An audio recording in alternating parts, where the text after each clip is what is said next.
My name is Andrew Baxter. I am presenting on career progression for technical skill sets for PAD 5417, Human Resources Management. Let's talk a little bit about definitions as we jump into this topic. There's a difference between career ladders and career paths. The Society of Human Resources Management states that career ladders are the progression of jobs in an organization's specific occupational fields, ranked from highest to lowest based on level of responsibility and pay. Whereas career paths are much broader. They encompass varied forms of career progression, including traditional career ladders, dual career ladders, horizontal lattices, and even career progression outside of the organization.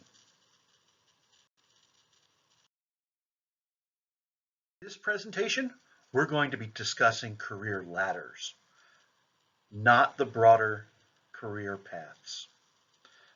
Let's give an example. So we have an IT employee here.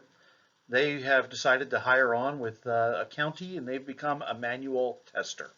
As they grow in their career path over years through different acquisition of training and skill sets, they grow to be an automation tester. Maybe by year 4 to 6, they become an analyst. And by years 10, they become a manager and ultimately the head of a unit. That is a typical career ladder. Another example of a career ladder could be in HR. An individual might come into the HR field as an HR generalist, but they might focus on one of multiple different HR skill sets, such as employee relations, recruitment, compensation, people and culture, or HR compliance, and then grow in that particular skill set.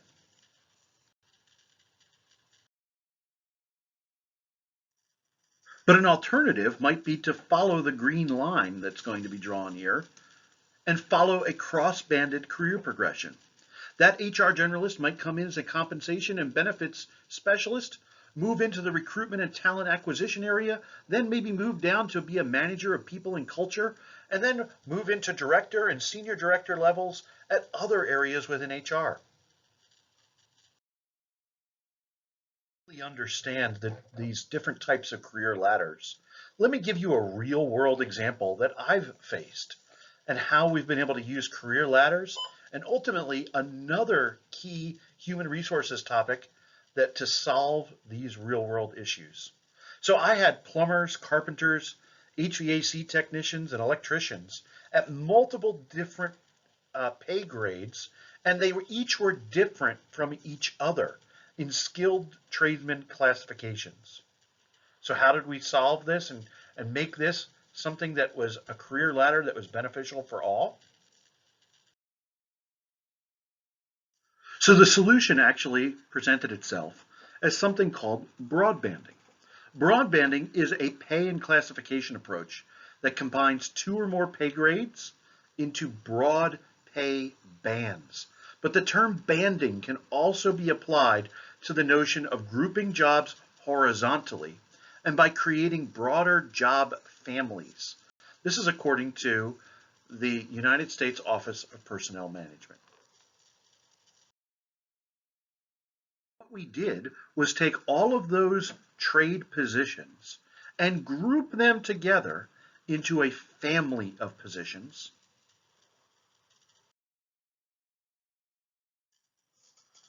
That family of positions then, even though they were at different pay ranges comparative to each other, then becomes a broader pay range within the new family classification.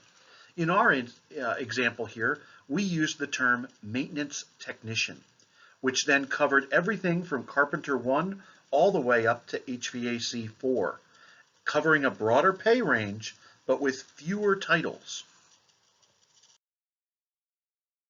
Plans now allow a family of titles to occur, but it's better than that because each of those trade sets still existed within these broader maintenance technician titles, but it also allowed tradesmen to grow, just like the HR example, between all of those different trade skills. So here's what that looks like in reality. A maintenance technician, when they come in, we assume that they have basic skills in all the different trade categories. They, let's say, know how to change filters, change belts on an air conditioning system. They know how to rewire an electrical outlet. They know how to plunge and unclog drains. They know how to basically install a framed wall.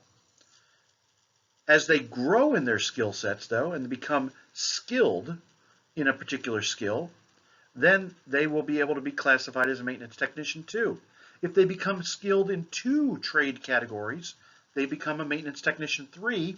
And then if they're highly skilled in 1 trade category and get skilled in 2 others, they can classify as a maintenance technician 4.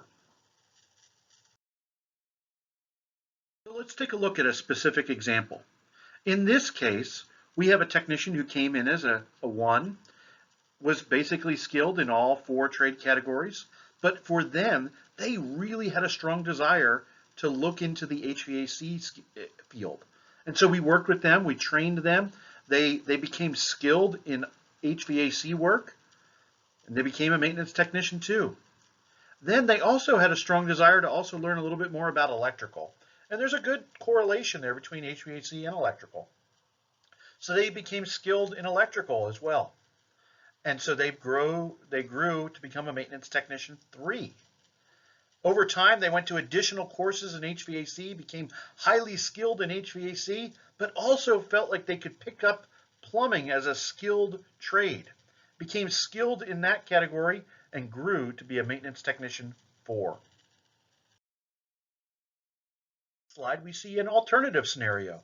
In this case, a maintenance technician came in with the basic skills in all trades, but they really had a strong desire to really learn about carpentry. So they grew in their carpentry skills, becoming a maintenance technician 2, and they also really had a strong desire for plumbing work.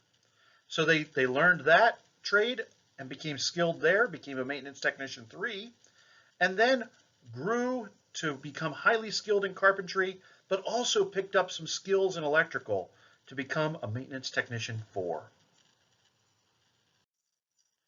So in conclusion, the real world results for Pasco County, broadbanding has proven to be a morale booster, has resulted in improved year-over-year employee engagement results, and what I found through research is that competency-based pay combined with broadbanding is one of the most powerful and effective compensation strategies available to organizations today.